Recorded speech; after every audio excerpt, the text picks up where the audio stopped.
Bismillahirrahmanirrahim. Assalamualaikum warahmatullahi wabarakatuh.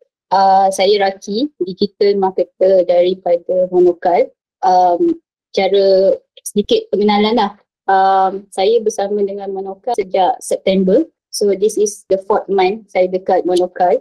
So secara asasnya kerjaya saya dekat Monokal sebagai digital marketer ni is like entry level lah. Sebab asalnya bidang saya bukanlah dalam bidang di marketing. Saya datang daripada background science, bekerja asalnya adalah dalam bidang data dan sekarang pivot my career untuk bidang marketing pula. So sepanjang 4 bulan ni dekat Monokal banyaklah yang saya belajar, terduduk, sometimes score, basically all the ups and downs stuff. So sharing petang ni memang saya mengalukan kawan-kawan saya di M yang lain dan juga kawan-kawan saya dekat Monokal in case ada apa-apa nak tambah, nak sharing atau nak betulkan apa-apa. Sebab basically saya pun perjalanan saya untuk belajar ni memang banyak lagi. So bismillahirrahmanirrahim, kita akan belajar hari ini adalah asas menjalankan. Sebagai pengenalan, kita kenalkan dulu apa tu Facebook Ads. Facebook Ads ni dia adalah salah satu daripada platform berbayar untuk advertising, maksudnya untuk periklanan. Dan bila kita kata salah satu, it's not the only one. Kita ada banyak lagi. Kita ada TikTok Ads, antara yang tengah naik sekarang adalah TikTok Ads. Kita ada Twitter Ads, kita ada LinkedIn Ads, and kita ada, of course kita ada Google Ads, semua tu. Cumanya bagi saya lah, pendapat saya Facebook Ads ni paling banyak digunakan sebab dia juga berkait dengan Instagram punya ads. So macam yang kita tahu, asal kalau siapa yang nak jalankan digital marketing, especially dekat Facebook ads, dashboard untuk kita tengok kita punya ads performance adalah di business manager, specifically the ads manager. So situ di mana kita punya data-data lah. So Facebook ads ni poin saya yang ketiga adalah hanyalah salah satu daripada marketing tool. It's not the only one. It's not the only channel for us to increase to gain sale, bukan hanya pada ads sahaja. Basically bila kita kata marketing, maksudnya bila kita ada alat, ada beberapa basic foundation yang kita kena kuasai. Hari ni perbincangan saya lebih kepada tiga ni dah.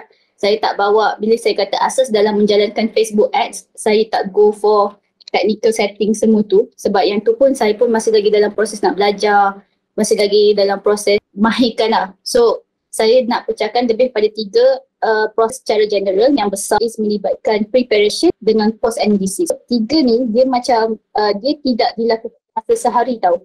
3 proses besar ni ada weightage yang besar dekat certain area. So kita pergi dulu pada stage yang pertama, which is preparation. So preparation ni saya this is the core lah. This is the core of, for me, kalau saya secara personal sebagai digital marketer, ini adalah apa yang paling saya tekankan dan apa yang paling saya banyak belajar. Meaning that kat sini lah antara benda yang kesalahan-kesalahan terciduk saya, dekat sini lah, dekat bahagian preparation lah yang saya belajar.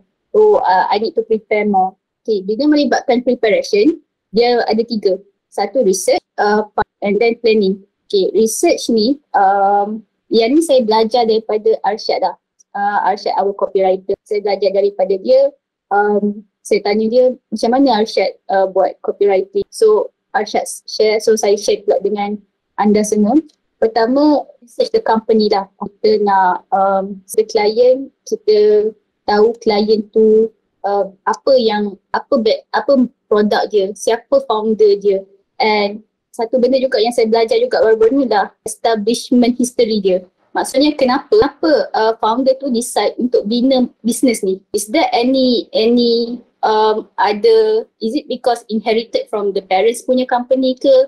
Or ada apa-apa suami kemalangan yang buatkan dia rasa dia nak kena business? What is the motivation behind the company establishment? So itu penting sebab branding story pun adalah salah satu daripada modal untuk kita buat iklan. And then yang ketiga lah products. Dekat sini kadang-kadang kita ada klien yang kita jalankan satu jenis je. Contohnya dia adalah yang dia cuma nak recruit agent, produk-produk, tapi kita jalankan iklan tu untuk recruit agent. Dan ada juga klien yang kena jalankan untuk produk dia. So kalau melibatkan products ni, contohnya saya ambil niche fashion lah. Ada banyak niche fashion. And Safi pernah cakap fashion ni dia lebih pada desire tau. Satu benda perempuan kalau melibatkan desire ni, it feels more towards design and the feel of the fabric tau. So tu yang kita nak kena explain dekat bila melibatkan niche fashion ni. Contoh paling mudah, sebab kita sini banyak marketer lelaki, perempuan sangat tekankan even sekecil-kecil benda macam jahitan kat tudung ni, itu perempuan sangat tekankan. I don't think marketer lelaki macam faham kan benda tu kan, tapi that was a huge untuk kami orang perempuan. Baby seam lah, also of that, sebab dia melibatkan contoh kalau contoh tudung saya ni berbulu, so benda ni macam annoyed tau. So bila benda melibatkan this kind of feature ni yang kami para perempuan macam nak tahu. So in niche fashion, as detail as this yang perempuan macam nak tahu tau. Alright, bila kita tahu products, kita akan tahu how to explain, sebab kita nak meningkatkan desire tu. And then adalah pasal audience. For this, saya ambil lagi contoh produk. Kalau tu company, dia ada pelbagai produk dan mungkin certain produk tu target audience. Contoh, tudung sarung yang saya pakai hari ni, mungkin kalau untuk perempuan umur 20-30, it's not really strong sangat. Dia lebih pada makcik-makcik umur 40-60. Dan kalau yang tudung lilit shawl yang kalau korang tengok yang terbelit-belit sampai dekat tu, okay, maybe that one is towards younger target market 20-25. Biasanya 20-25 lah yang target market 20 or 30. So kalau kita tahu, kalau melibatkan, kadang-kadang kita tanya klien apa customer avatar untuk branding dia. So kadang-kadang dia bagi besar 20-60 tahun. Tapi untuk setiap produk tu ada dia punya audience lain pula. Setiap produk tu ada dia punya pula. So dia tak sama. So kita tahu produk tu audience ni macam mana, siapa yang, dan kadang-kadang audience tu target sama. Audience jenis macam mana. Contoh klien saya, dia ada 2 jenis tudung. Dua-dua semi instant. Tapi satu tudung is more towards sports hijab. So kita akan fokus pada audience umur sama tapi interest dia adalah pada sport. Dan ada satu lagi yang dia punya fokus adalah untuk wanita berkerjaya. So kita fokus audience ni pada wanita berkerjaya. So different lah.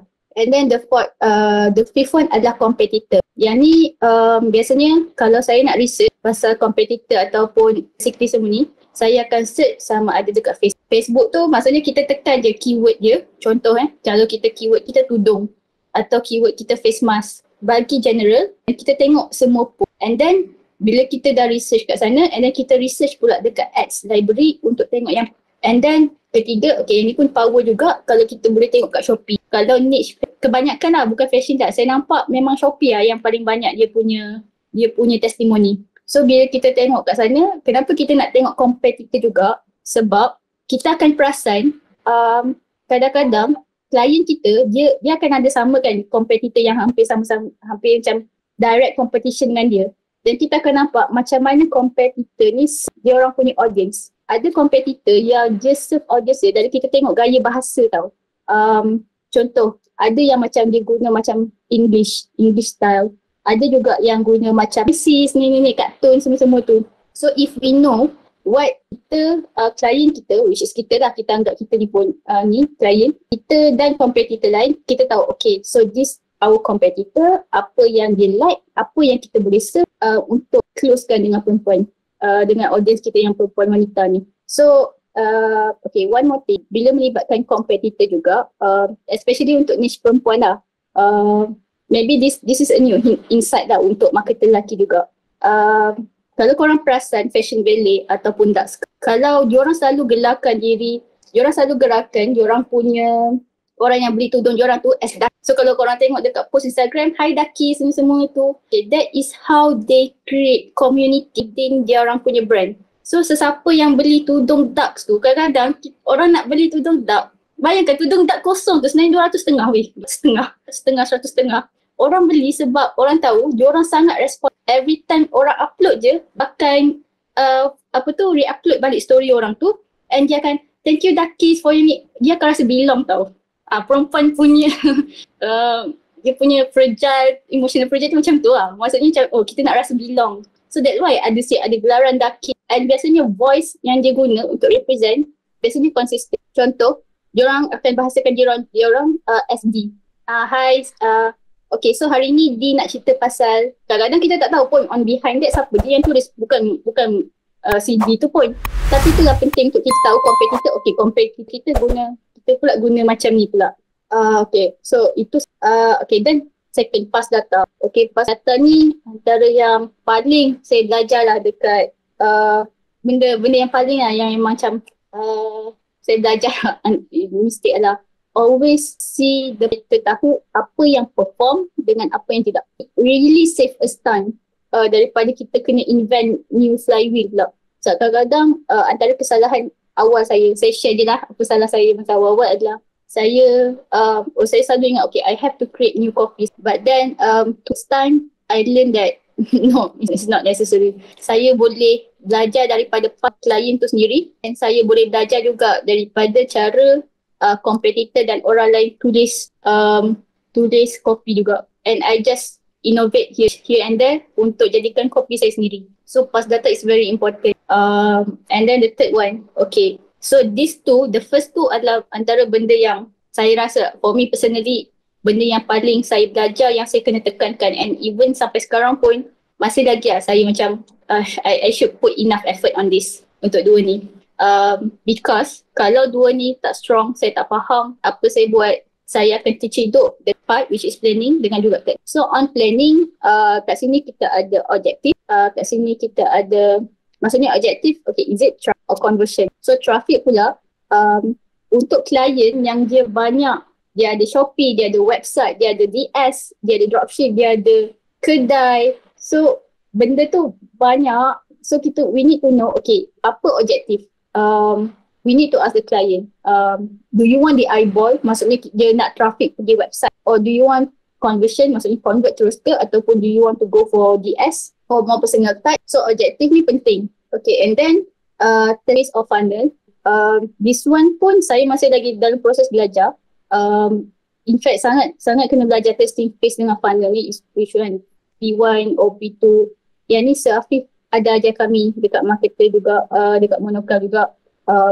Audience testing, angle testing, creative testing also. And then the third one is copywriting and creative. For this one, copywriting and creative, satu lagi benda yang saya nak share, antara benda yang kesilapan saya juga masa awal-awal, saya create copywriting dulu, apa saya tengok kreatif apa yang sesuai. Bila benda tu buat, saya buat copywriting dulu, dan baru saya nak matchkan dengan kreatif yang ada. Tapi unfortunately dia jadi masalah bila tak ada kreatif yang sesuai dengan gaya copywriting saya. Contoh, copywriting saya adalah pasal makcik nak ke pasar, ataupun makcik nak pergi mengaji, tapi tiba-tiba gambar yang ada adalah gambar model perempuan muda. It does not mix tau, dia macam tak sync, the vibe tu tak sync tau. So apa yang saya belajar adalah I have to look, dan baru saya tengok copywriting macam mana. Sebab copywriting adalah flexible, created by me, and saya boleh ubah. Saya boleh ubah daripada awal. Kalau saya dah buat copywriting dan baru saya nak minta dengan klien, it will take for worse, tak ada respon. So I need to look for apa yang saya tak ada control dan apa yang saya boleh control. I need to that part lah. So second adalah pada bahagian setting pula, technical setting. Macam yang saya cakap, we not go for technical setting. We still have a lot to learn in this part, technical settings. So let's go to the next, which is analysis. So the first one, post analysis. This is also one of the things that I learned the most lah. Always come and check the performance for every 24 hours. Always come and check. And antara cara macam mana saya bila kita ada klien, dan kalau klien tu pula ada banyak produk, dan kalau produk tu pula ada banyak launching. So kadang-kadang kita tak boleh nak keep track dengan year end sale, dengan launching semua tu. So so this is how I monitor my ads. I have my own Google Sheet yang saya ada date bila saya buat dengan account. So account ni saya buat ABCD sebab nak sensor my client punya real tu. And then saya akan tarikh ni dah buat, apa performance, apa nak buat. Cuma kadang-kadang time kita check tu sometimes that we miss. Sesedar macam tiba-tiba dah mahal.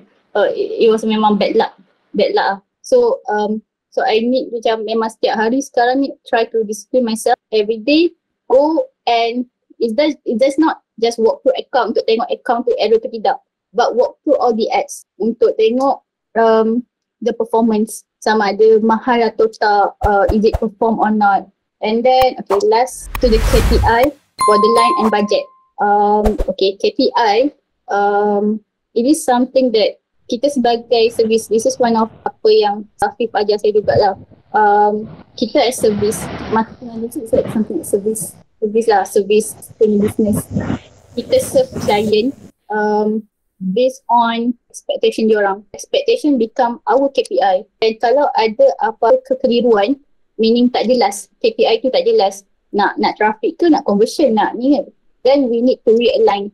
We need to realign sebab benda ni akan jadi masalah juga. Sebab kita pun tak boleh nak measure, am I doing a good job, am I doing not, and then KPI ni juga akan menentukan whether am I capable enough in doing my job. And then the borderline and the budget ni, satu benda lah, saya, it's like macam satu phrase, tak boleh bawa untung, makin merugikan pula.